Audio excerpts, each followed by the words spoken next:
إن الحمد لله نحمده ونستعينه ونستغفره ونعوذ بالله من شرور أنفسنا وسيئات أعمالنا من يهده الله فلا مضل له ومن يضلل فلا هادي له أشهد أن لا إله إلا الله وحده لا شريك له وأشهد أن محمدا عبده ورسوله لا نبي بعده اللهم صل وسلم وبارك على عبدك ونبيك محمد وعلى آله وصحبه ومن اهتدى بهديه إلى يوم القيامة. قال الله جل وعلا: يا أيها الذين آمنوا اتقوا الله حق تقاته ولا تموتن إلا وأنتم مسلمون. يا أيها الناس اتقوا ربكم الذي خلقكم من نفس واحدة وخلق منها زوجها وبث منهما رجالا كثيرا ونساء واتقوا الله الذي تساءلون به والأرحام إن الله كان عليكم رقيبا. يا أيها الذين آمنوا اتقوا الله وقولوا قولا سديدا يصلح لكم أعمالكم ويغفر لكم ذنوبكم ومن يطع الله ورسوله فقد فاز فوزا عظيما. أما بعد فإن أصدق الحديث كتاب الله وخير الهدى هدى النبي صلى الله عليه وسلم وشر الأمور محدثاتها وكل محدثة بدعة وكل بدعة ضلالة وكل ضلالة في النار. Ikhwatal iman rahimani wa rahimakumullah. Alhamdulillah, segala puji bagi Allah Subhanahu wa taala Ar-Rahmanir Rahim, Zat yang Maha Pengasih, Zat yang Maha Penyayang. Allah Subhanahu wa taala yang telah memuliakan kita dengan Islam. Allah Subhanahu wa taala yang memuliakan kita dengan Al-Qur'an dan sunnah Nabi sallallahu alaihi wasallam. Hidayah, petunjuk yang memberikan petunjuk kepada setiap hamba yang semakin dia semakin dekat dengan Al-Qur'an, maka dia akan semakin mengenali hakikat dirinya, hakikat kehidupan dunia, dan juga hakikat musuh siapa yang harus dihadapi di dalam kehidupan dunia ini. Ikhwatal iman rahimani wa rahimakumullah. Alhamdulillah, kita masih dalam suasana Idul Fitr, masih di bulan Syawal ini. Semoga Allah Subhanahu wa taala menerima amal ibadah kita yang kita lakukan di bulan Ramadan kemarin. Dan kita juga melihat ikhwatul iman rahimani wa rahimakumullah, di akhir-akhir bulan Ramadan, ketika kita semuanya menjalankan ibadah puasa, Yahud alaihim la'inullah, mereka menzalimi, mereka menyakiti saudara-saudara kita yang ada di Palestina, di Al-Aqsa. Yang tidak cukup mereka menyakiti orang-orang yang ada di jalanan, bahkan termasuk kaum muslimin yang sedang melaksanakan ibadah di Masjidil Aqsa pun tidak luput dari kezaliman dan kebengisan mereka. Ikhwatal iman rahimani wa rahimakumullah. Dan Allah Subhanahu wa taala telah menyebutkan di antara manusia yang paling besar permusuhannya terhadap kaum muslimin adalah Yahudi. Di dalam surat Al-Maidah ayat 82, Allah Subhanahu wa taala berfirman, la tajidanna ashaddan nasi adawatan lil ladzina amanu al yahuda wal ladzina asyraku. Sungguh kamu akan mendapati manusia yang paling besar permusuhannya terhadap orang-orang beriman adalah orang-orang Yahudi dan orang-orang musyrikin. Allah Subhanahu wa taala menyebutkan tentang permusuhan yang terbesar terhadap orang-orang beriman adalah Yahud dan kemudian orang-orang musyrikin. Ikhwatal iman rahimani wa rahimakumullah. Dan mereka ini karena besarnya permusuhan mereka terhadap Rasulullah sallallahu alaihi wasallam dan terhadap orang-orang beriman, maka mereka selalu berupaya untuk mencari masalah. Terus berupaya untuk menimbulkan perselisihan dengan kaum muslimin. Ketika tidak ada masalah, mereka akan selalu berusaha untuk memunculkan permasalahan agar terjadi perperangan, pertikaian, pertumpahan darah di antara kaum muslimin dan orang-orang beriman. Dan mereka terus berupaya untuk memunculkan peperangan, ya, memicu peperangan di sana dan di sini di setiap masa dan waktu. Allah Subhanahu wa taala berfirman dalam surat Al-Maidah ayat 64, wa alqaina bainahumul adawata wal baghdha'a ila yaumil qiyamah kullama awqadu naran lil harbi atfa'aha Allah wa yas'auna fil ardi fasada wallahu la yuhibbul mufsidin wa alqaina bainahumul adawata wal baghdha'a ila yaumil qiyamah. Kami timpakan kepada mereka permusuhan dan kebencian di antara mereka sampai hari kiamat. Sampai hari kiamat. Kullama auqadu naran lil harbi atfa'ah Allah. Setiap kali mereka menyalakan api untuk menimbulkan peperangan, Allah padamkan. Wa yas'auna fil ardi fasada. Dan mereka berupaya membuat kerusakan di muka bumi. Wallahu la yuhibbul mufsidin. Dan Allah Subhanahu wa taala tidak mencintai orang-orang yang berbuat kerusakan. Di surat Al-Maidah ayat 64 ini, ikhwatal iman, Allah Subhanahu wa taala menyebutkan beberapa sifat dari sifat-sifat Yahudi. Beberapa sifat dari sifat-sifat Yahudi. Ikhwatal iman rahimani wa rahimakumullah. Mereka menyebut negara yang mereka dirikan ini dengan sebutan Israel. Sedangkan nama Israel adalah nama dari salah seorang nabi. Jadi nabi dan kaum muslimin, yaitu Nabi Yakub alaihissalam. Yang mereka disebut Bani Israel. Anaknya atau keturunan Israel. Sebagaimana bangsa Arab disebut dengan Bani Ismail, keturunan Ismail. Bani Israel maksud keturunan Nabi Allah Yakub alaihissalam. Nabi Yakub alaihissalam. Nah, negara Israel, mereka sebut namanya negara Israel, mengambil dari nama Nabi Allah Yakub alaihissalam. Dan kita tidak ridha dengan penyebutan nama itu. Ya, mereka tidak berhak menyebut nama negara mereka dengan sebutan Israel. Maka kita katakan mereka Yahudi. Yahudi. Itulah sebutan yang Allah Subhanahu wa taala sebutkan bagi mereka. Allah tidak menyebut negara itu Israel dan mereka tidak pantas dengan sebutan Israel karena mereka sangat zalim terhadap nabi-nabi dari Bani Israel. Terhadap nabi-nabinya saja mereka sangat zalim. Sejarah bagaimana mereka terhadap Nabiullah Musa alaihissalam, nabi yang mereka sanjung, mereka muliakan, mereka hormati, seperti itu. Jika antum membaca Alkitab, ikhwatal iman rahimani wa rahimakumullah, nabi-nabi yang ada di Bani Israel di Alkitab sendiri, di perjanjian lama, orang-orang Nasrani dan Yahudi ini sama di dalam perjanjian lamanya. Ya, Alkitab ini ada perjanjian lama dan perjanjian baru. Perjanjian lamanya itu dipakai oleh Nasrani dan dipakai oleh Yahudi. Nasrani pakai, Yahudi pakai. Tapi bedanya sama orang-orang Nasrani, perjanjian baru itu hanya Nasrani saja yang pakai, Yahudi tidak memakainya. Yahudi tidak mengakui Nabiullah Isa alaihissalam atau Yesus tidak diakui oleh orang-orang Yahudi. Tapi orang-orang Nasrani mengakuinya. Di perjanjian lama diceritakan banyak kisah nabi-nabi. Ya, dari Nabiullah Adam alaihissalam sampai Nabi Zakaria. Dan jika antum membaca di perjanjian lama, ikhwatal iman, bagaimana mereka menceritakan nabi-nabi ini, mereka menceritakannya dengan sangat tidak pantas. Nabiullah Nuh dikisahkan mabuk, telanjang di depan orang banyak. Mereka menceritakan Nabiullah Lut alaihissalam ketika kaumnya ya, di negara tempat yang disebut dengan Sodom dan Gomora, yang mereka ini melakukan perbuatan homoseks di antara mereka, sehingga Allah Subhanahu wa taala menurunkan azab bagi mereka. Dan mereka menyebutkan di dalam Alkitab ini bahwa Nabi Lut setelah diselamatkan oleh Allah Subhanahu wa taala dari azab kaumnya ini, jadi azab yang Allah timpakan kepada kaumnya, Nabi Lut alaihissalam pergi meninggalkan tempat itu beserta kedua putrinya. Dan kedua putrinya ini gelisah. Kenapa? Ayah kita tidak memiliki keturunan. Tidak memiliki keturunan. Kecuali jika kita mau melanjutkan keturunan ayah kita. Akhirnya mereka membuat rencana. Malam pertama mereka membuat ayahnya mabuk dan tidur dengan ayahnya yang satu. Malam berikutnya anak yang satunya lagi tidur dengan Nabi Lut. Ini kisah disebutkan di dalam Alkitab. Mereka menceritakan hal-hal yang na'udzubillah min dzalik, hal-hal yang sangat mengerikan tentang para nabi. Ya, Nabiullah Harun, mereka sebutkan tentang Nabi Harun alaihissalam bahwa Nabi Harunlah yang membuat patung anak sapi yang disembah oleh Bani Israel. Beda dengan kita kaum muslimin. Ya, Allah Subhanahu wa taala menyebutkan dalam Al-Qur'an bahwa Samirilah yang berbuat itu, dan Allah Subhanahu wa taala melindungi dan memuliakan Nabiullah Harun alaihissalam dari perbuatan nista ini. Mereka menyebutkan bahwa Nabi Sulaiman alaihissalam di dalam Alkitab perjanjian lama ini, Nabi Sulaiman ini mati dalam keadaan su'ul khatimah, mati dalam keadaan menyembah berhala dan gila wanita.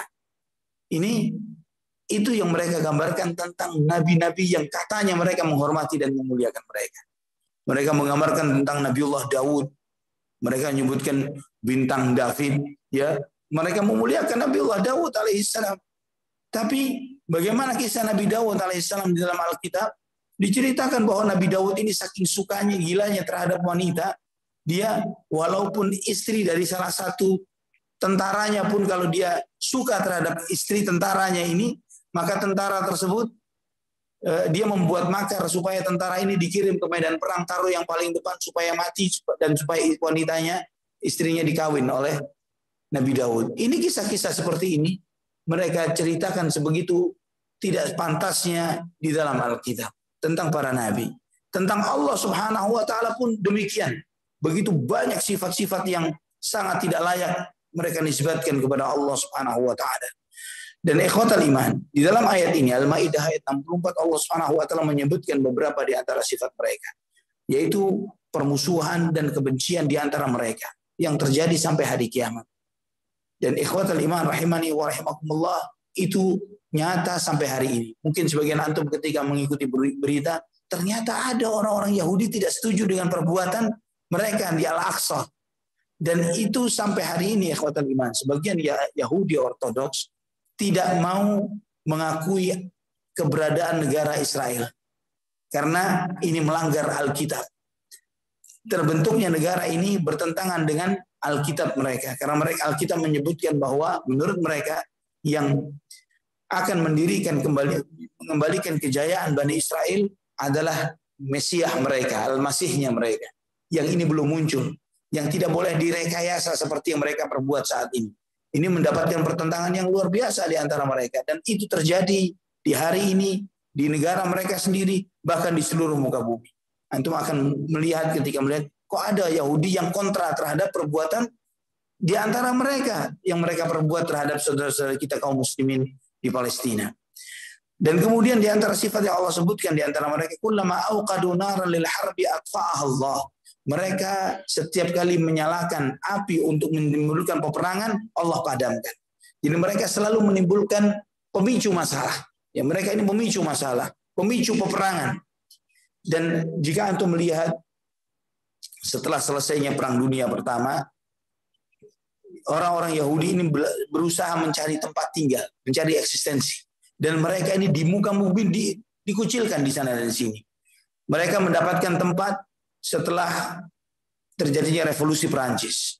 Dan kemudian sayangnya ini tidak terjadi bagi sebagian orang-orang Yahudi yang ada di Eropa Timur. Mereka bahkan mendapatkan penghinaan, penistaan. Mereka dianggap sebagai bahkan bukan dianggap manusia secara seutuhnya. Mereka tidak punya hak kewarganegaraan, mereka tidak boleh belajar dan menuntut ilmu. Banyak di antara mereka yang hidup dalam kefakiran dan kemiskinan, tidak boleh tinggal di kota yang sama dengan masyarakat pada umumnya. Ini kehidupan mereka di negeri Eropa. Dan itu membuat mereka tidak nyaman. Terlebih lagi di tahun 30-an, atau tahu sejarahnya bagaimana Hitler di Jerman ya memberlakukan mereka sehingga mereka dihabisi oleh Hitler, ya, oleh Nazi, sehingga mereka mencari bagaimanapun caranya mereka harus mencari agar kembali ke tempat yang mereka harapkan, yaitu Palestina. Maka mereka melakukan hijrah ke sana. Mereka hijrah ke Palestina di saat itu, dan karena tanpa persiapan sehingga banyak di antara mereka yang mati, terkena penyakit, dan kemudian ditawan dan lain sebagainya. Mereka tidak mendapatkan eksistensi, tidak mendapatkan pengakuan. Sampai ketika terus mereka memunculkan masalah, karena mereka sampai memiliki kelompok teroris, saya tidak hafal namanya satu demi satu, tapi antum bisa melihat, membacanya dalam sejarah mereka. Mereka membuat kelompok-kelompok teroris. Ya, kelompok-kelompok teroris yang membuat teror terutama terhadap negara-negara Prancis, Inggris dan yang lain sebagainya. Ya, negara-negara Arab dan kemudian Inggris, agar mereka diakui.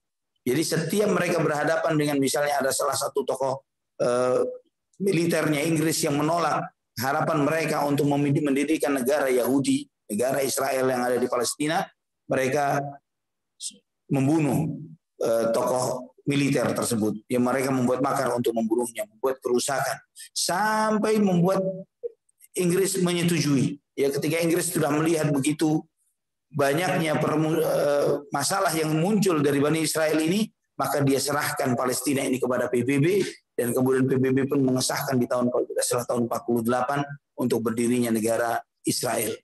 Ikhwatal iman rahimani wa rahimakumullah. Mereka tidak cukup membuat kerusakan di muka bumi di antara sesama kehidupan manusia. Bahkan terhadap Allah sekalipun mereka sangat kurang ajar. Terhadap Allah sekalipun.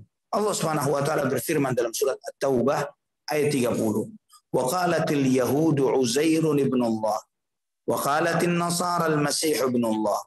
Dzalika qauluhum bi afwahihim yudahiuna qaul alladziina kafaru min qabl. Qatalahumullah anna yufakun. Orang-orang Yahudi mengatakan Uzair itu adalah anak Allah.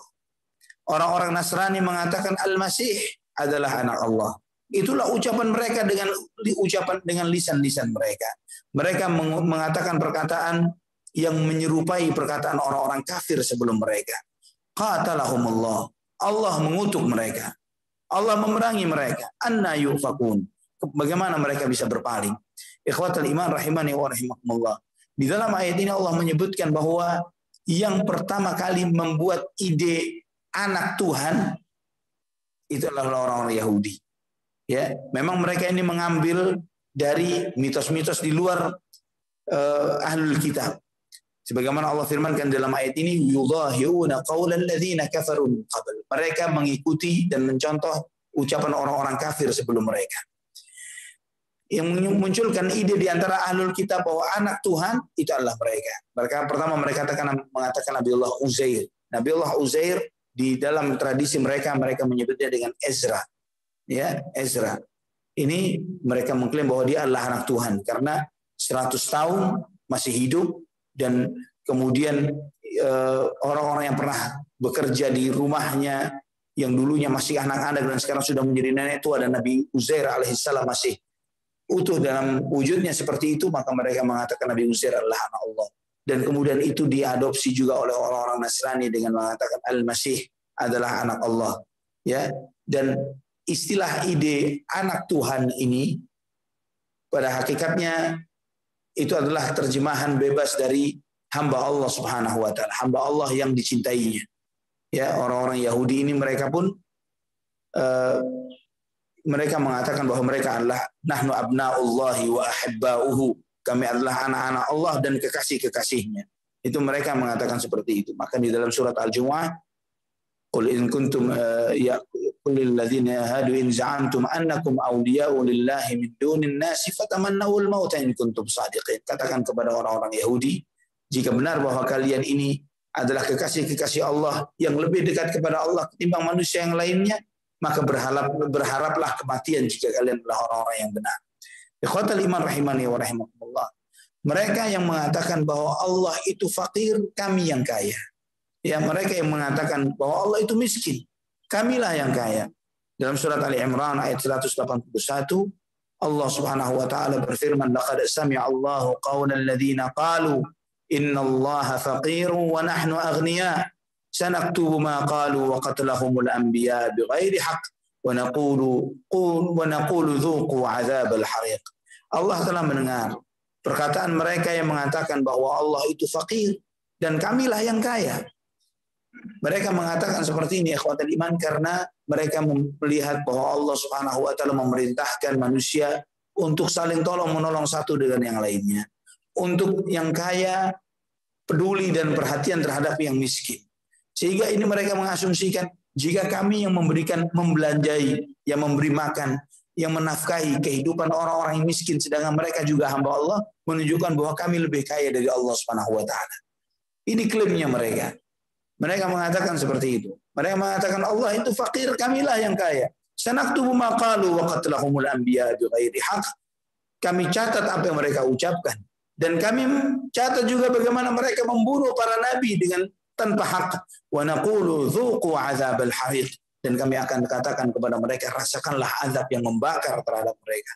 Ikhwatal iman rahimani wa rahimakumullah. Jika mereka terhadap nabi-nabi yang mereka sanjung, mereka mulia-muliakan, mereka bunuh, ajarannya mereka, bukan hanya ajarannya mereka bunuh, nabi-nabi pun mereka bunuh. Ya, sebagaimana Allah Subhanahu wa taala sebutkan di dalam ayat ini bahwa Ibnu Mas'ud sebagaimana disebutkan dalam tafsir Ibnu Katsir, Ibnu Mas'ud menyebutkan bahwa Yahudi ini telah membunuh tidak kurang dari 300 nabi. Ya, tidak kurang dari 300 nabi mereka bunuh. Dan ikhwatal iman rahimani wa rahimakumullah, karena keyakinan kufur yang mereka miliki, perbuatan-perbuatan dan kejahatan yang mereka lakukan, maka Allah Subhanahu wa taala memurkai mereka. Allah Subhanahu wa taala melaknat mereka sampai hari kiamat. Bahkan di antara mereka ada orang-orang yang Allah Subhanahu wa taala laknat dan kutuk mereka sehingga mereka menjadi kera dan babi sebagai hukuman dan azab kepada mereka. Allah berfirman dalam surat Al-Maidah ayat 60, "Qul hal unabbiukum bi syarrin min dzalika mathubatan 'indallah man la'anahu Allah wa ghadiba 'alaihi wa ja'ala minhumul qiradata wal khanazir." Sampaikan wahai Muhammad, maukah saya sampaikan kepada kalian yang paling buruk azabnya di sisi Allah Subhanahu wa taala? Man la'anahu Allah wa ghadiba 'alaihi, itu mereka yang Allah laknat mereka. Allah murka kepada mereka. Wa ja'ala minhumul qiradata wal khanazir, dan Allah jadikan di antara mereka kera-kera dan babi-babi. Ini di antara azab yang Allah turunkan kepada Bani Israel. Allah azab mereka, di antara mereka ada yang Allah jadikan menjadi kera dan babi. Dan ketika Allah melaknat mereka menjadi kera dan babi, ikhwani wa akhwati fillah rahimani wa rahimakumullah, setiap kaum yang dilaknat oleh Allah tidak berketurunan. Antum harus paham bahwa ketika Allah laknat sebagian dari Bani Israel menjadi kera, menjadi babi, mereka hanya berhenti sampai di situ saja. Beberapa hari semuanya mati. Ya, tidak kemudian menjadi manusia yang jadi kera atau babi itu kemudian memiliki keturunan sampai hari ini. Ya, ini keturunan kera dari Bani Israel tidak ada. Ya, atau keturunan babi dari Bani Israel. Sehingga ini juga membantah keyakinan mereka, ya keyakinan sebagian dari mereka yaitu Darwinisme, dan Darwin ini Yahudi. Ya, Darwin ini Yahudi. Jika antum perhatikan semua isme-isme sesat yang ada di muka bumi, sebagian besar pencetusnya adalah Yahudi. Karl Marx adalah seorang Yahudi. Ya, banyak sekali aliran-aliran yang nyeleneh, bahkan sampai jika antum melihat adanya ajaran namanya satanisme, ya, penyembah setan pun pencetusnya Allah di antara mereka adalah dari orang-orang Yahudi. Ikhwatal iman rahimani wa rahimakumullah. Dalam ayat ini Allah menunjukkan bahwa sebagian dari Bani Israel Allah laknat dan kutuk mereka menjadi kera, menjadi babi. Dan ini bertolak belakang dengan keyakinan orang-orang Darwinisme yang mengatakan bahwa manusia berasal dari kera. Sebaliknya malah, ya, sebagian kera diciptakan oleh Allah Subhanahu wa taala, dijadikan dari sebagian manusia dari Bani Israel yang dilaknat oleh Allah Subhanahu wa taala.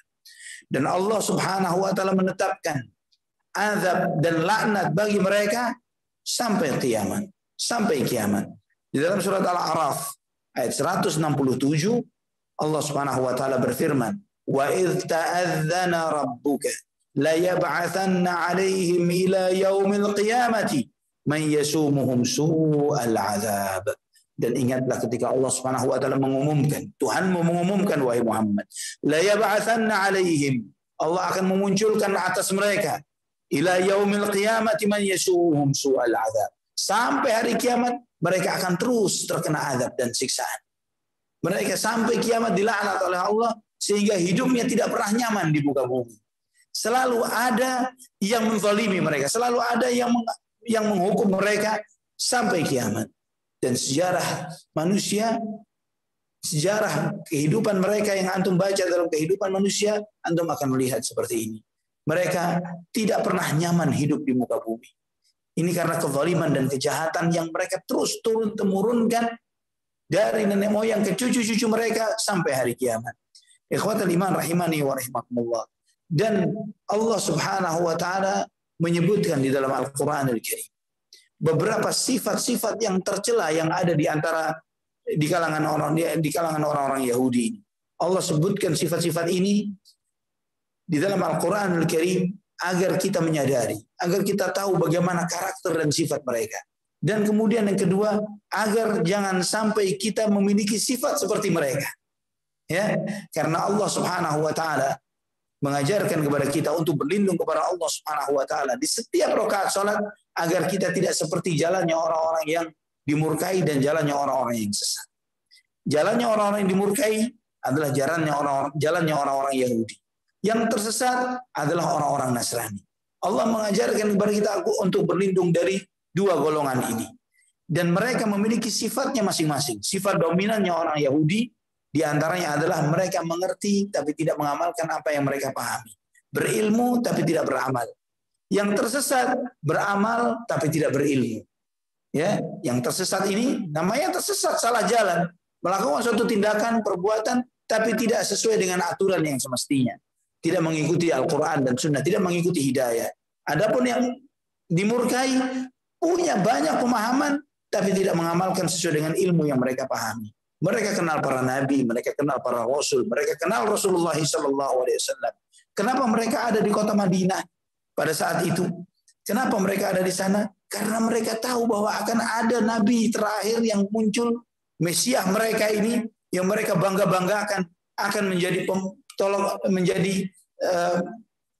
kemenangan mereka nantinya untuk menguasai muka bumi. Mereka meyakini akan lahir di sana.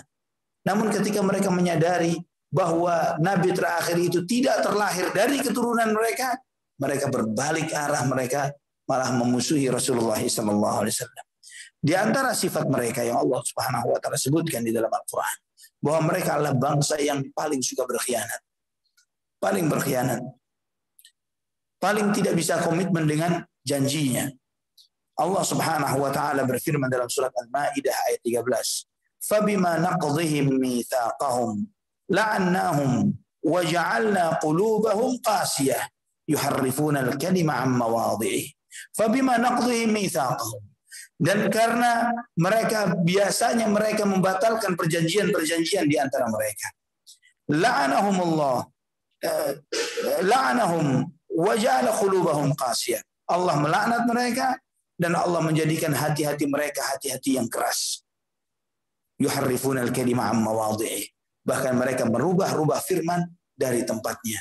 Tidak cukup dengan membatalkan komitmen perjanjian di antara mereka, setelah hati mereka mengeras, maka Allah Subhanahu wa taala Allah tunjukkan kepada kita bagaimana mereka merubah-rubah firman dari tempatnya. Jadi jangankan komitmen perjanjian di antara mereka, firman Allah pun mereka rubah-rubah. Dan ini adalah sangat biasa. Ya, Alkitab yang ada di negeri kita pun yang sudah berbahasa Indonesia pun mengalami banyak revisi. Bahkan antum jika melihat adanya sebuah kitab suci yang ada edisi revisi standarnya, ya ini Alkitab.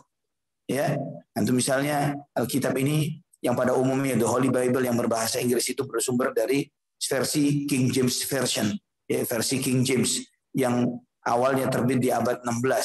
Kemudian itulah yang menjadi standar umum bagi Alkitab yang dipegang oleh orang-orang Nasrani yang ada pada saat ini. Ya. Namun jika antum melihat ikhwani wa akhwati fillah rahimani wa rahimakumullah, bahwa mereka juga menerbitkan misalnya Revised Standard Version, ya, Revised Standard RSV, versi standar yang telah direvisi. Itu ada Alkitab suci. Ya, Ana memiliki Revised Standard Version yang Ana punya. Dan kemudian pernah sekali waktu ketika ada seorang teman lagi keluar negeri ke beberapa negara yang di Amerika atau Eropa, pada saat itu anak titip, tolong carikan edisi spesifik terutama terbitan tahun-tahun tertentu dari buku Revised Standard Version ini. Ternyata dia memberikan ke anak edisi yang terbaru. Edisi terbarunya apa? New Revised Standard Version. Ya, versi standar yang telah direvisi terbaru. Ini kitab suci. Ya, ini kitab suci pun mengalami hal yang seperti ini. Dan itu ada penambahan ayat, pengurangan ayat, penghapusan ayat, pengubahan kata dan lain sebagainya. Ini terjadi pada sebuah kitab suci. Yuharrifuna al-kalima 'an mawadhi'i. Mereka rubah-rubah firman Allah dari tempatnya. Dan ikhwatal iman rahimani wa rahimakumullah, sejarah pun kita membaca dalam sirah Nabi kita Muhammad SAW, bagaimana mereka membatalkan setiap perjanjian mereka dengan Rasulullah SAW. Nabi SAW masuk ke kota Madinah dengan membawa perdamaian. Tidak ada pertikaian. Nabi SAW mengakui eksistensi Yahudi Bani Israel yang ada di kota Madinah pada saat itu. Nabi SAW membuat perjanjian di antara mereka. Namun bagaimana sikap Yahudi? Jangankan Nabi SAW hijrah. Sebelum Nabi SAW hijrah saja, mereka terus berupaya memberikan masukan-masukan kepada Quraisy, kafir Quraisy, bagaimana menghadapi Rasulullah SAW. Menebarkan fitnah-fitnah terhadap Nabi Muhammad SAW. Setelah Nabi SAW hijrah, berapa kali mereka berupaya untuk membunuh Nabi Muhammad SAW. Berupaya untuk membunuh Rasulullah SAW.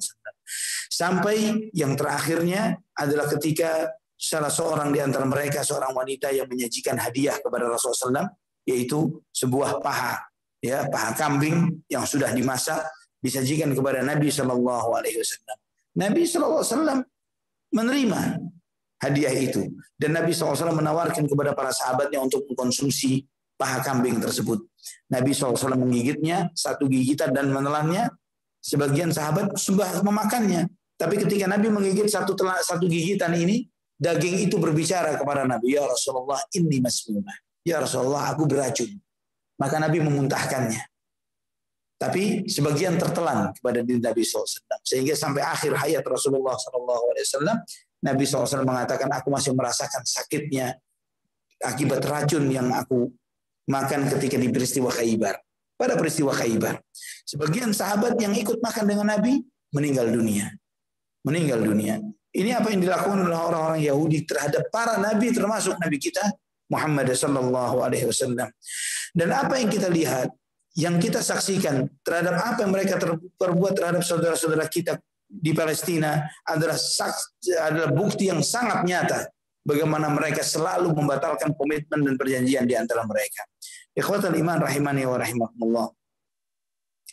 Yang mereka pahami hanyalah satu bahasa, yaitu bahasa kekerasan, bahasa penindasan. Ketika mereka memiliki kemampuan dan kekuasaan, mereka selalu menindas yang lainnya. Maka mereka tidak boleh dibiarkan memiliki kemampuan dan kekuasaan. Oleh karena itulah bagaimana Nabi kita Muhammad SAW ketika mereka berupaya untuk membuat kejahatan di kota Madinah dalam peristiwa Ahzab, peristiwa perang Khandaq. Ini kejahatan yang paling bengisnya Yahudi terhadap kaum muslimin pada saat itu. Sehingga mereka membuat perjanjian komitmen dengan orang-orang kafir Quraisy, dengan orang-orang beberapa suku di Jazirah Arab untuk agar mereka datang ke kota Madinah mengepung kaum muslimin dan menghabisi umat Islam sampai ke akar-akarnya. Itu upaya mereka. Karena saat itu musuhnya begitu besarnya, maka Rasulullah SAW tidak menghadapi mereka dengan terang-terangan, dengan hadap-hadapan, tapi menggali parit yang ada di sekitar kota Madinah. Selesai mereka diusir oleh Allah Subhanahu wa taala, bagaimana Nabi SAW menghukumi di antara mereka ketika mereka dikepung, benteng mereka dikepung dan mereka kemudian menyerah, mereka pun minta, orang-orang Yahudi ini minta agar diberlakukan hukum sesuai dengan keputusannya Sa'ad bin Mu'adz. Mereka minta seperti ini karena Sa'ad bin Mu'adz ini adalah koalisi mereka yang melindungi mereka untuk tinggal di kota Madinah. Ini Sa'ad bin Mu'adz, salah seorang tokoh yang sangat disegani di kalangan Ansar. Kemudian Sa'ad bin Mu'adz radhiyallahu anhu ketika itu sedang sakit. Dia mengatakan di hadapan Rasulullah SAW dan yang lainnya, "Ya Rasulullah, hukumanku yang aku putuskan terhadap mereka adalah laki-lakinya dihukum mati dan wanitanya ditawan." Laki-lakinya dihukum mati dan wanitanya ditawan. Maka Nabi SAW pun bersabda, "Laqad hakamta fihim bihukmil malik." Engkau telah menghukumi di antara mereka dengan hukuman sang raja, hukuman Allah Subhanahu wa taala. Ya, keadilan, karena sikap kejahatan mereka, jika peristiwa Ahzab itu berhasil mereka rencana itu berhasil mereka lakukan, maka umat Islam tidak akan ada ceritanya sesudah itu. Karena upaya mereka ingin menghabisi kaum muslimin sampai ke akar-akarnya, sampai yang bayi-bayi pun ingin mereka habisi. Itu upaya mereka pada peristiwa Ahzab. Di antara sifat mereka yang Allah Subhanahu wa taala sebutkan bahwa mereka doyan membunuh para nabi dan para rasul. Mereka membunuh Nabi Yahya, mereka membunuh Nabi Zakaria, mereka berupaya membunuh Nabiullah Isa alaihi wassalatu wassalam. Allah Subhanahu wa taala berfirman dalam surat Ali Imran ayat 112, duribat 'alaihimudz dhillatu aynama thuqifu illa bihablin minallahi wa hablin minan nas wa ba'u bighadabin minallahi wa duribat 'alaihimul maskanah dzalika biannahum kanu yakfuruna biayatillahi wa yaqtuluna al-anbiya'a bighairi haqq dzalika bima 'asaw wa kanu ya'tadun. Duribat 'alaihimudz dhillatu aynama thuqifu. Mereka akan ditimpakan kehinaan ini terhadap Bani Israel dimanapun mereka berada, illa bihablin minallahi wa hablin minan nas, kecuali dengan hablun minallah dan hablun minan nas. Apa artinya hablun minallah, hablun minan nas? Sebagian banyak sekali penafsiran yang sangat salah terkait tentang hablum minallah, hablum minan nas. Kita selalu memahami bahasa hablum minallah, hablum minan nas ini adalah hubungan baik dengan Allah, ibadah. Hablum minan nas hubungan baik dengan sesama manusia. Selalu ustaz-ustaz, dai-dai mengajarkan hablum minallah, hablum minan nas adalah seperti ini. Padahal tidak seperti itu. Semua kitab tafsir, jika antum membaca surat Ali Imran ayat 112 ini, kata hablun minallah dan hablun minan nas, maksudnya adalah hablun minallah adalah kekuasaan yang Allah berikan kepada orang-orang beriman. Jadi mereka ini akan selalu ditimpakan kehinaan terhadap Bani Israel dimanapun mereka berada, kecuali hablun minallah. Pertama, hablun minallah maksudnya apa? Kekuasaan yang Allah berikan kepada orang-orang beriman. Ketika mereka hidup di negerinya kaum mukminin di dalam khilafah Islam, mereka diberi hak untuk tinggal dengan bayar jizyah. Ya, hablum minallah adalah kekuasaan yang Allah berikan kepada orang beriman. Wa hablum minan nas, kekuasaan yang ada yang Allah berikan kepada sebagian manusia di luar orang beriman.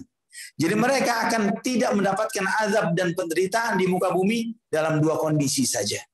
Kondisi yang pertama, mereka hidup di negerinya kaum muslimin, mereka berhak tinggal dengan mereka membayar jizyah, pajak keamanan, atau mereka hidup di dalam naungannya negara kafir yang menaungi mereka. Jika ada negara kafir yang mau menaungi mereka, melindungi mereka, maka mereka dalam keadaan aman. Di luar itu, mereka selalu diazab oleh Allah Subhanahu wa taala kapanpun dan dimanapun. Aina ma thuqifu illa bihablin minallah wa hablin minan nas wa ba'u bighadabin minallah. Dan mereka terus mendapatkan murka Allah. Wa duribat 'alaihimul maskanah. Ditimpakan kepada mereka kemiskinan dan kekurangan. Dzalika bi annahum kanu yakfuruna bi ayatillah. Itu karena mereka kufur terhadap ayat-ayat Allah. Wa yaqtuluna al-anbiya'a bighairi haqq. Karena mereka membunuh para nabi tanpa hak. Dzalika bima 'asaw wa kanu ya'tadun. Mereka adalah karena mereka berbuat maksiat dan mereka melampaui batas. Imam Ahmad meriwayatkan dalam musnadnya dari hadis Abdullah bin Mas'ud radhiyallahu an, Nabi sallallahu alaihi wasallam bersabda, asyaddun nasi 'adzaban yaumal qiyamati rajulun qatalahu nabiyyun aw qatala nabiyyan. Manusia yang paling berat azabnya pada hari kiamat adalah seseorang yang dibunuh oleh seorang nabi atau seseorang yang membunuh nabi. Di antara sifat yang tercela yang Allah sebutkan di dalam Al-Qur'an, bahwa mereka paling doyan bermaksiat kepada Allah dan mereka tidak mau nahi munkar. Suka berbuat maksiat dan tidak mau anti nahi munkar. Allah berfirman dalam surat Al-Maidah ayat 78 dan 79, lu'ina alladhina kafaru min bani Israil ala lisani Dawud wa Isa ibn Maryam dzalika bima 'asaw wa kanu ya'tadun kanu la yatanahawna 'an munkarin fa'aluhu labisa ma kanu yaf'alun. Telah dilaknat orang-orang kafir dari Bani Israel melalui lisannya Nabi Daud dan Nabi Isa bin Maryam. Dzalika bima 'asaw wa kanu ya'tadun. Itu karena kemaksiatan mereka dan karena kezaliman yang mereka perbuat. Kanu la yatanahawna 'an munkarin fa'alu. Mereka tidak saling mengingkari kemunkaran yang terjadi yang mereka perbuat. Labisa ma kanu yaf'alun. Sangat buruk perbuatan apa yang mereka perbuat. Ikhwatal iman, Islam ini ada dua hal yang harus ditegakkan. Amar ma'ruf, nahi munkar. Mengajak kepada yang baik, mencegah dari kemunkaran. Ketika kita meninggalkan salah satunya, Allah akan melaknat kita sebagaimana Allah melaknat Bani Israel. Seperti Allah melaknat Bani Israel. Sebagian kaum muslimin saat ini banyak suara yang menyuarakan, sudahlah, jangan saling menyalahkan satu dengan yang lainnya. Jangan mengingkari kemunkaran yang terjadi kepada yang dilakukan oleh si fulan dan si fulan. Ya, ini yang sebagian kaum muslim, sudah kita bersatu saja, berdamai saja dan yang lain sebagainya. Janganlah saling sebut sampai ada klaim, ada salah satu slogan, nata'awanu fima tafaqna wa na'tazir ba'duna ba'dan fima ikhtalafna. Kita tolong menolong terhadap hal yang kita sepakati dan kita saling mendiamkan terhadap apa yang terjadi, perselisihan yang terjadi di antara kita. Slogan ini tidak 100% benar. Karena perselisihan yang terjadi di antara umat Islam, kita harus mengakui ikhwatal iman, perselisihan itu ada perselisihan yang dibolehkan, ada perselisihan yang tidak dibolehkan. Jika perselisihan itu termasuk hal yang dibolehkan, maka boleh kita saling toleransi dan saling memaafkan satu dengan yang lainnya. Seperti perselisihan para ulama, kunut, tidak kunut, ini perselisihan yang dibolehkan. Dibolehkan, tidak masalah. Tidak boleh hanya karena faktor yang seperti ini kemudian bikin masjid baru misalnya. Ini sesuatu yang bisa disepakati. Ya, sesuatu yang bisa dikompromikan. Karena imam-imam mazhab pun mengakui akan perselisihan akan hal ini. Namun perselisihan yang tidak ada dasarnya, satu di atas sunnah, satu di atas bid'ah. Ya, apalagi bid'ahnya sampai kepada perbuatan kufur, berdoa meminta kepada selain Allah, ya, melakukan kesyirikan dan yang semisalnya, melakukan bid'ah sampai misalnya melaknat Abu Bakar dan Umar seperti orang-orang Syiah, atau menghalalkan darahnya sebagian kaum muslimin seperti bid'ahnya Khawarij. Dan yang semisalnya, perbuatan-perbuatan yang seperti ini tidak boleh didiamkan. Ya, atau keyakinan-keyakinan kufur Allah menyatu dengan makhluknya, atau keyakinan-keyakinan kufur bahwa di antara waliullah ada orang-orang gila yang tidak waras tapi dianggap wali, seperti keyakinan sebagian ahlu sufiyah, atau keyakinan bahwa ketika orang sampai pada level tertentu syariat hakikat maka tidak perlu lagi hakikat ma'rifat, tidak perlu lagi sholat, puasa dan lain sebagainya. Hal-hal kufur yang seperti ini tidak boleh didiamkan dan kemudian kita saling toleransi terhadap apa yang kita perselisihkan di antara kita. Ini sesuatu yang menyebabkan Allah Subhanahu wa taala melaknat dan mengutuk Bani Israel dan jangan sampai terjadi di antara kaum muslimin. Di antara sifat mereka yang Allah sebutkan ikhwatal iman, bahwa mereka doyan harta haram. Mereka doyan harta haram. Mereka suka memakan hak orang lain dan mereka suka tersebarnya riba di antara umat manusia. Allah berfirman di surat Al-Maidah ayat 62 dan 63. Wa tara katsiran minhum yusari'una fil itsmi wal 'udwan wa aklihimus suht. Labi'sa ma kanu ya'malun. Laula yanhahumur rabbaniyuna wal ahbaru an qawlihimul itsma wa aklihimus suht. Labi'sa ma kanu yasna'un. Dan engkau akan melihat wa tara katsiran minhum yusari'una fil itsm. Mayoritas mereka bergegas di dalam melakukan dosa dan melakukan kezaliman dan memakan harta orang lain, memakan hak orang lain. Sangat buruk apa yang mereka perbuat. Dan jika bukan karena orang-orang Rabbani, para ulama dan rahib-rahib di antara mereka melarang mereka dari melakukan hal tersebut, niscaya Allah akan menyegerakan azab kepada mereka. Sangat buruk apa yang mereka perbuat. Maka antum melihat ikhwatal iman, pencetus bank-bank riba, pencetus ekonomi riba Yahudi. Yang dengan ini mereka telah membuat kerusakan di muka bumi. Riba ini ikhwatal iman merusak. Ya, dan jika bukan karena waktu mungkin Anda akan jelaskan dan antum bisa melihat dan membaca dari kitab-kitab para ulama atau ceramah-ceramah ustaz-ustaz kita bagaimana riba itu merusak ekonomi dunia, merusak ekonomi suatu negara, dan bagaimana negara seperti negara kita ini yang tiap hari, tiap waktu hutang berbunga dan berbunga dan berbunga. Yang kita derita saat ini adalah awal idenya dari orang-orang Yahudi yang mencetuskan ide perbankan riba dan yang semisalnya. Di antara sifat mereka adalah menyembunyikan kebenaran. Menyembunyikan kebenaran. Allah berfirman dalam surat Ali Imran ayat 187, "Wa idz akhadallahu mitsaqal ladzina utul kitaba latubayyinunnahu lin-nasi wa la taktumunah fanabadhuhu wara'a zuhurihim washtaraw bihi thamanan qalila fabi'sa ma yashtarun." Dan ingatlah ketika Allah mengambil komitmen kepada orang-orang yang diberikan kitab suci kepada mereka. Sungguh wahai orang-orang ahlul kitab, hendaklah kalian menjelaskannya kepada manusia dan jangan pernah kalian menyembunyikan hal itu. Fanabadhuhu wara'a zuhurihim, malah mereka membuang kitab suci itu ke punggung mereka. Tidak peduli, mereka tidak gubris itu. Washtaraw bihi thamanan qalila, malah mereka mencari-cari dunia dengan agama yang telah Allah berikan kepada mereka. Fabi'sa ma yashtarun, sangat buruk apa yang mereka perbuat. Ikhwatal iman rahimani wa rahimakumullah.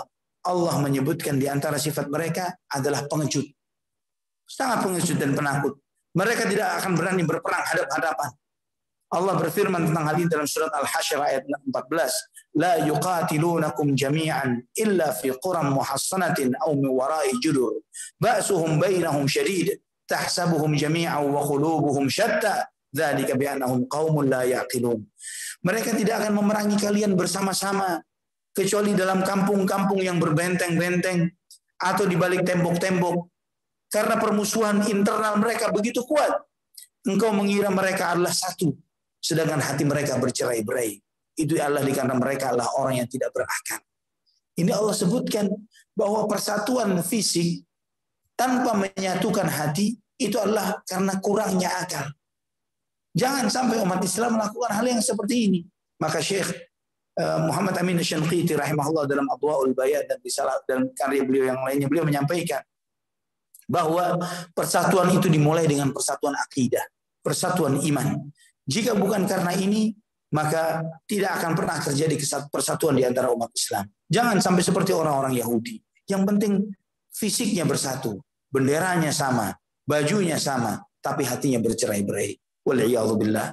Ikhwatul iman rahimani wa rahimakumullah. Masih banyak lagi sifat-sifat Yahud yang Allah Subhanahu wa taala sebutkan di dalam Al-Qur'an dan juga yang disebutkan Nabi kita Muhammad sallallahu alaihi wasallam, dan sangatlah cukup bagi antum semuanya jika antum membaca sirah Nabi kita Muhammad sallallahu alaihi wasallam, sejarah Nabi kita Muhammad sallallahu alaihi wasallam, bagaimana mereka yang menjadi pemicu peperangan hampir 200 tahun antara suku Aus dan Khazraj. Terus mereka membagi kelompok mereka Bani Nadir, Quraidah dan Qainuqa. Ini yang ada di kota Madinah pada saat itu. 3 suku Bani Israel. Yang satu berkoalisi dengan Aus. Yang sebagian lagi berkoalisi dengan Khazraj. Supaya apa? Supaya mereka menjadi supplier senjata dan ngutangi riba. Ya, karena selama damai Aus Khazraj ini, ekonomi mereka mati. Maka apa yang mereka lakukan? Mereka terus memunculkan, menyalakan perang. Ya, supaya Aus Khazraj ini perang terus. Persenjataan, mereka tidak produksi senjata. Yahudi yang memproduksi senjata.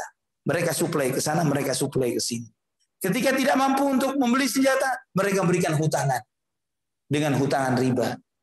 Miniatur yang terjadi di masa Nabi kita Muhammad SAW di kota Madinah. Dan bagaimana Rasulullah SAW menghadapi mereka, seharusnya yang menjadi uswah dan qudwah kita menghadapi Bani Israel yang ada saat ini. Orang-orang Yahudi yang ada saat ini. Jika antum melihat bagaimana kerusakan mereka perbuat pada saat itu, maka antum akan melihat kerusakan yang serupa yang lebih masif, lebih besar saat ini di kehidupan kita di muka bumi. Allahul musta'an wa la haula wa la quwata illa billah. Mungkin ini ikhwatan iman kajian kita pada kesempatan pagi hari ini. Sudah lewat syuruk ya? Sudah lewat syuruk? Belum? Sudah. Baik, sebelum kita tutup mungkin jika ada yang tanyakan, fadhol silahkan. Ya Ustaz, ini ada pertanyaan yang masuk lewat Zoom Ustaz ya. Kita bacakan dulu Ustaz. Ustaz, apakah benar bahwa lebih baik menyebut Zionis Yahudi daripada Israel? Karena tadi kan Ustaz di awal kajian disebutkan bahwa Israel itu sama dengan Nabi Yakub alaihissalam. Yahudi sengaja memakai kata Israel tersebut Ustaz. Ya. Apakah lebih baik menyebutnya dengan Zionis Yahudi?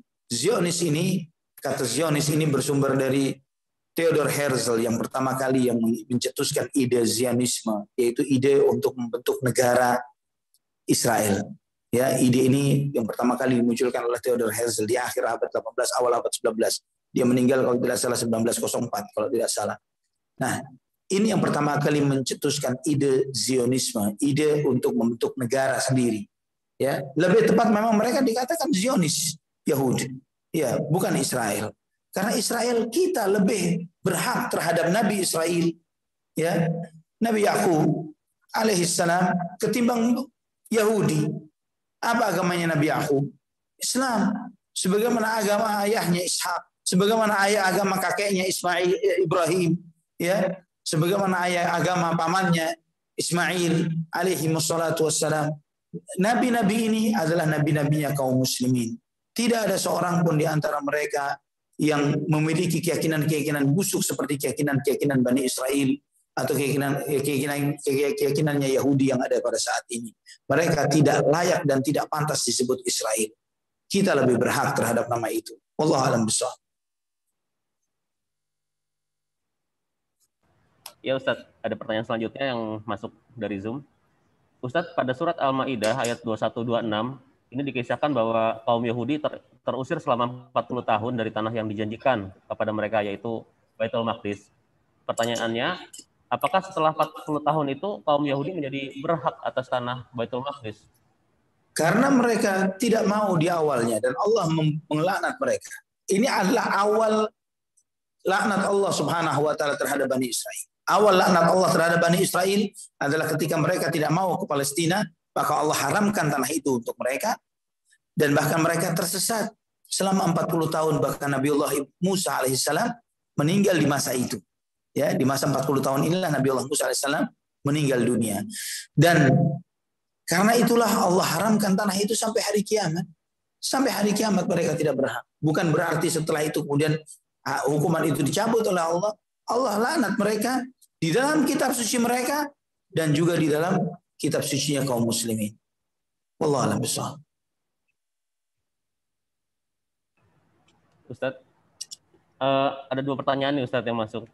Apakah kaum Yahudi yang ada pada masa Nabi Muhammad SAW keturunannya yang ada sampai sekarang ini ada di negara Israel tersebut, Ustadz?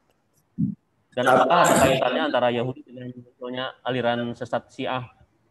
Nah, apakah Yahudi yang ada saat ini di antara Yahudi yang ada di kota Madinah pada saat itu? Ikhwatal iman rahimani wa rahimakumullah. Yahudi ini yang ada di kota Madinah, jika antum membaca dalam Al-Quran dalam surat Al-Hasyr, Allah Subhanahu wa taala menyebutkan bagaimana mereka pertama kali diusir dari kota Madinah karena pengkhianatan mereka.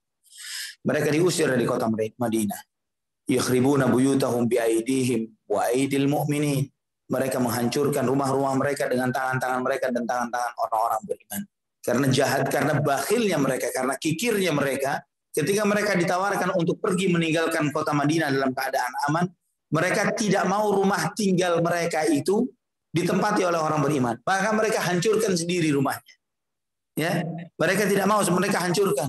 Apa yang bisa mereka bawa? Kusennya mereka bawa, tiangnya mereka bawa kalau mereka bisa bawa pada saat itu. Jadi mereka betul-betul merusak bangunan mereka sendiri dan kemudian mereka pergi meninggalkan kota Madinah. Ini awal pengusiran mereka. Dan itu berlanjut sampai di masa Umar bin Khattab, ketika Umar bin Khattab mengusir semua ahlul kitab dari Jaziratul Arab sesuai dengan wasiat Rasulullah SAW. Setelah mereka terusir, di antara mereka ada yang ke negeri Yaman, di antara mereka ada yang ke sana dan kemari. Mungkin di antara mereka adalah Bani Israel, adalah orang-orang Yahudi yang ada pada saat ini. Dan apakah ada hubungannya mereka dengan aliran sesat yang ada di kalangan kaum muslimin? Benar, ada. Syiah, ajaran Syiah. Ajaran Syiah ini awal munculnya dari seorang Yahudi yang masuk Islam. Pura-pura masuk Islam. Bernama Abdullah bin Sabah. Seorang Yahudi dari Yaman. Ya, dia pura-pura masuk Islam. Kemudian dari negeri Yaman dia pindah ke kota Madinah. Awalnya ke kota Madinah. Kemudian dia menyebarkan isu ini dia di masa Utsman ibn Affan. Di masa Utsman ibn Affan radhiyallahu anhu. Namun ketika di kota Madinah, dia terus berusaha memunculkan fitnah, kekacauan ini dan sebagainya, tapi gagal terus. Kenapa? Di kota Madinah pada saat itu masih banyak para sahabat-sahabat senior. Ya, banyaknya ulama. Ini pentingnya ulama. Ulama-ulama Rabbani yang berada di atas manhaj Rasulullah SAW. Karena banyaknya ulama di kota Madinah, setiap dia mencetuskan, meletupkan suatu isu, padam. Isu padam. Akhirnya dia berpikir tidak mungkin kita mencetuskan isu di sini. Maka dia pun pindah dari kota Madinah ke Mesir. Di situlah dia mulai menebarkan isu. Dia menyebarkan bahwa Utsman bin Affan ini nepotisme. Ya, dia mengangkat beberapa pejabat di sekitaran daerah, di sekitar di beberapa negara di sekitaran Jazirah Arab ini, di kekuasaan umat Islam, yang diangkat adalah kerabat-kerabatnya. Dia mulai menyebarkan isu bahwa yang lebih berhak terhadap kekhilafahan itu adalah orang terdekatnya Rasulullah SAW, yaitu Ali bin Abi Thalib, yang merupakan menantu dan sepupu Rasulullah SAW. Dia kemudian menebarkan isu sampai memalsukan surat-surat atas sebagian nama sahabat dan ummahatul mukminin. Ya, memalsukan surat atas nama Aisyah. Jika antum mengikuti sirahnya di dalam sejarah, bahwa mereka memalsukan surat atas nama Aisyah, diberikan stempel Aisyah radhiyallahu anha. Pada zaman itu mereka pun jagonya hoax. Ya, jagonya hoax. Ini hoax ini pertama kali membuat hoax Yahud. Ya, Abdullah bin Sabah ini. Dan bahkan muncullah di antara mereka sampai mempertuhankan Ali ibn Abi Thalib radhiyallahu anhu. Dan ketika Utsman bin Affan terbunuh, Ali bin Abi Thalib naik, Ali bin Abi Thalib mencari pengikutnya Abdullah bin Sabah ini, yang sampai menuhankan beliau tangkap, beliau hukum mati dengan dibakar hidup-hidup. Ini dilakukan oleh Ali bin Abi Thalib, dan itu diingkari oleh sebagian sahabat. Ini ijtihadnya Ali karena sampai mereka mempertuhankan Ali bin Abi Thalib. Ide Abdullah bin Sabah ini, kata Syekhul Islam Ibn Taimiyah rahimahullah dalam kitab Minhajus Sunnah Nabawiyah, Abdullah bin Sabah mirip dengan Paulus di kalangan agama Kristen. Namun alhamdulillah Islam ini dijaga oleh Allah. Al-Quran dijaga sampai hari ini. As-Sunnah dijaga oleh Allah sampai hari ini. Sehingga kita bisa membongkar habis kebohongan dan kepalsuannya dari awal dia mencetuskan ide kesesatan ini. Ya, dan bahkan yang lainnya. Tidak cukup Abdullah bin Sabah Yahudi yang mencetuskan ide agama Syiah ini, Sabaiyah. Bahkan buku-buku kalangan orang Syiah berusaha untuk menghilangkan sosok Abdullah bin Sabah karena memang ajaran ideologinya betul-betul di-copy paste oleh orang-orang Syiah. Namun buku-buku sejarah lama mereka mengakui keberadaan Abdullah bin Sabah. Kemudian yang lain, ide kesesatan Jahmiyah yang muncul dari Jahm bin Safwan. Jahm bin Safwan ini yang pertama kali mencetuskan ide penolakan terhadap sifat-sifat Allah, yang mengingkari Allah bersemayam di atas arsy, yang mengingkari Allah sifat-sifat yang Allah sebutkan dalam Al-Quran dan Sunnah. Jahm bin Safwan ini belajar kepada seseorang namanya Ja'ad bin Dirham.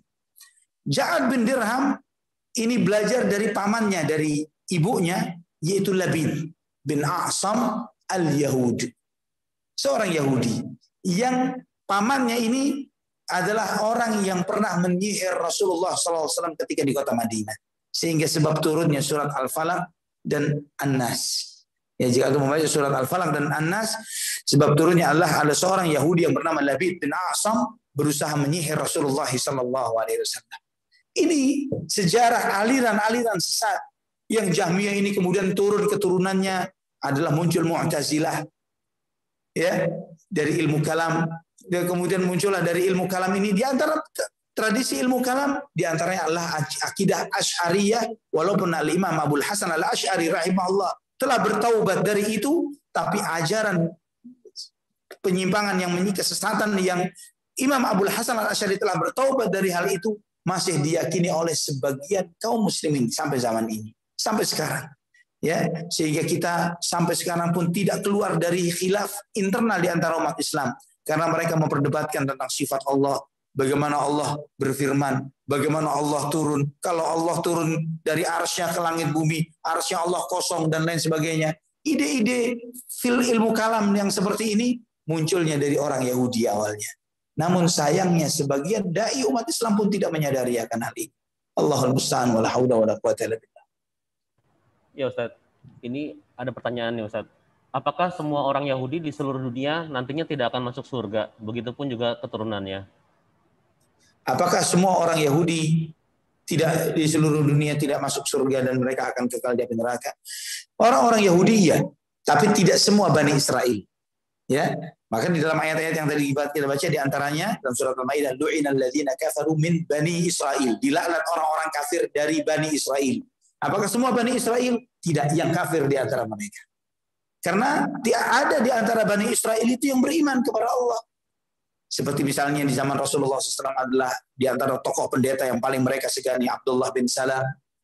Ya, Abdullah bin Salam asalnya seorang Yahudi. Bahkan ulama yang paling topnya di antara ulama mereka. Namun Abdullah bin Salam ketika masuk Islam dia mengatakan, ya Rasulullah, saya ini adalah orang yang paling dihormati di antara tokoh-tokoh rabinya Yahudi. Namun ketika kamu sampaikan ya Rasulullah bahwa saya masuk Islam, status saya akan menjadi orang yang paling hina di antara mereka. Maka Nabi SAW bertanya kepada orang-orang Yahudi ketika mereka berkumpul, bagaimana menurut kalian tentang Abdullah bin Salam?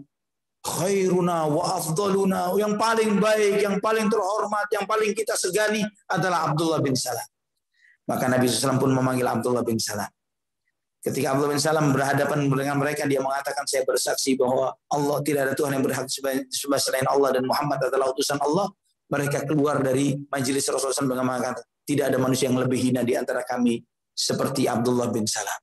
Ya, berubah dari yang terbaik menjadi yang paling hina. Itu mudah mereka perbuat, ya, sehingga itu juga dialami oleh sebagian dai kita, misalnya di antara sebagian dai yang dahulunya dari kalangan mereka non muslim, ya, kemudian mereka memiliki cerita bahwa dahulunya ketika dia non muslim itu statusnya sebagai seorang pendeta dan lain sebagainya, kemudian status itu hilang, berubah 180 derajat dan dibuktikan kepalsuannya dan sebagainya. Ini pun dihadapi oleh sebagian mu'alaf di antara kaum muslimin. Itu pun dialami oleh sebagian mu'alaf dari umat Islam. Jadi yang masuk neraka ya yang kafir, yang beriman tidak. Karena Nabi SAW menyebutkan nanti Dajjal pun pengikutnya adalah Yahudi. Nanti ketika Dajjal di akhir zaman muncul, pengikutnya adalah orang-orang Yahudi. Wallahu a'lam bishawab. Ya Ustadz, ini ada pertanyaan terakhir nih Ustadz, dari Zoom ya Ustadz. Ustadz, mengapa Yahudi Zionis ini menggali terowongan di bawah Masjid Al-Aqsa, dan juga mengapa orang Yahudi itu disisakan hingga putaran waktu terakhir hingga nanti Dajjal muncul? Nah, mereka mengira bahwa beberapa peninggalan Haikal Sulaiman itu ada di sebagian di bawah Al-Aqsa. Jika antum pernah ke Masjid Al-Aqsa, Masjid Al-Aqsa ini suatu area yang cukup luas. Area yang cukup luas. Di situ bukan cuma ada Masjidil Aqsa saja. Bukan cuma Masjidil Aqsa saja. Di Masjidil Aqsa ada beberapa masjid yang lain. Tapi semuanya masuk dalam area Masjidil Aqsa.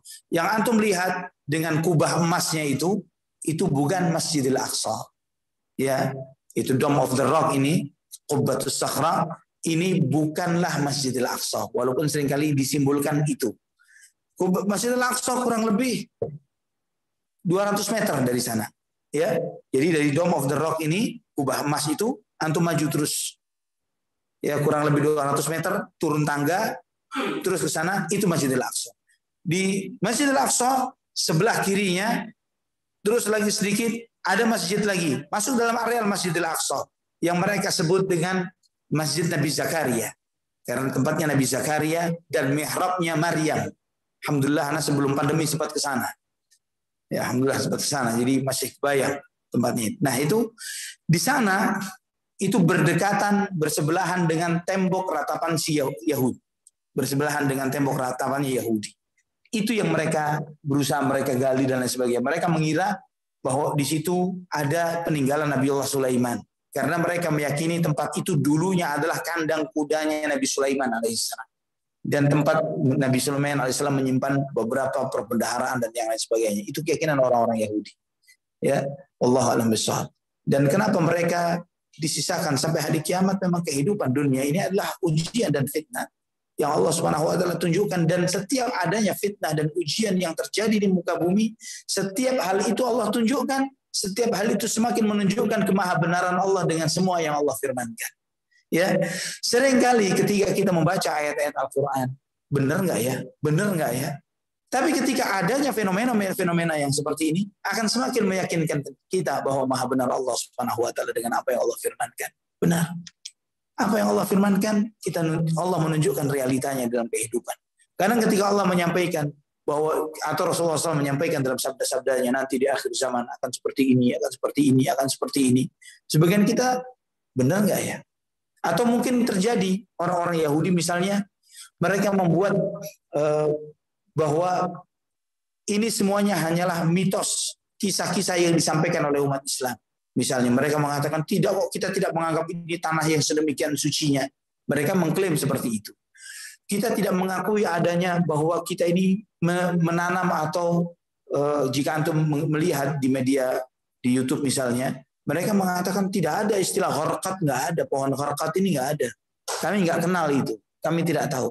Apakah ini bertentangan dengan sabda Rasulullah SAW yang menyebutkan bahwa nanti di akhir zaman mereka akan bersembunyi di belakang gharqad? Sama sekali tidak bertentangan. Banyak kemungkinan bisa jadi yang pertama mereka belum tahu dan kemudian nantinya mereka akan tahu akan gharqad dan mereka menanamnya secara masif, ya. Atau mereka tahu tapi mereka menyembunyikannya. Sehingga hal ini yang banyak sekali misalnya hal-hal yang sangat yang bertentangan dengan ajaran Islam, apa yang Allah sampaikan dalam Al-Quran atau sabda Rasulullah SAW, semua fenomena ini menunjukkan kepada kita semakin hari akan membuat kita semakin yakin akan kemahabenaran Allah dan kebenaran Nabi kita Muhammad sallallahu alaihi wasallam. Wallahu a'lam bishawab. Fadhal. Sudah dijawab. Barakallahu fikum. Jazakumullah khair. Nah.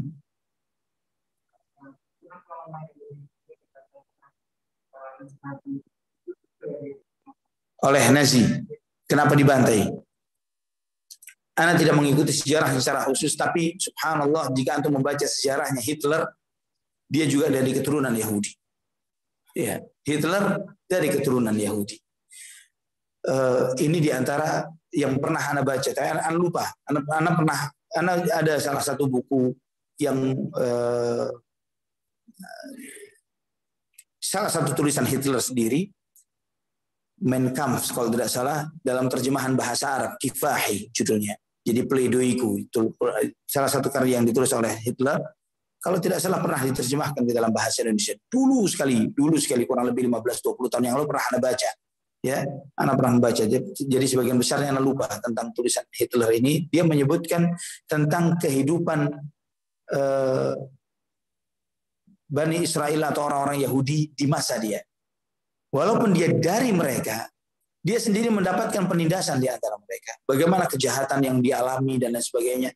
Kemudian itu yang menjadi ketika dia duduk sebagai politikus dan kemudian duduk sampai menjadi kepala negara, yang menjadikan fokusnya adalah untuk membasmi orang-orang Yahudi tersebut. Wallahu a'lam bishawab. Saya tidak hafal secara detail tentang sebabnya apa, tapi dulu anak pernah membaca, cuma saya lupa. Wallahu a'lam bishawab. Barakallahu fiik.